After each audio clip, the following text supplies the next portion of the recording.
বর্তমানে বিবাহ বিচ্ছেদের অন্যতম কারণ হচ্ছে নারীদের পুরুষবাদী মানসিকতা লালন করা। স্পেশালি কর্মজীবী নারীদের ক্ষেত্রে এই ঘটনাটি অহরহ ঘটছে। তাই বলে আমি নারীদের কর্মক্ষেত্রে যোগদানের ব্যাপারে বিরোধী নয়।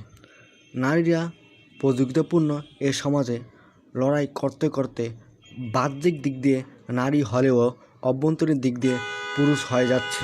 ফলে পরিবারে নেমে আসছে অশান্তি, স্বামীর সাথে বনিবনা হচ্ছে না। কারণ আমরা জানি এক বনে দুই ভাগ বাস করতে পারে না। ফলে বাড়ছে বিবাহ বিচ্ছেদ, ঘন ঘন হচ্ছে ডিভোর্স।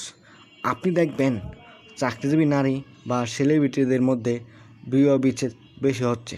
তবে আমার এর ধারণা সব নারীর জন্য প্রযোজ্য নয়। সমাজের কিছু নারীর ক্ষেত্রে এই কথা প্রযোজ্য, তাই সব নারীকে এই পেলা দিয়ে মাপা উচিত হবে না। ধন্যবাদ সকলকে।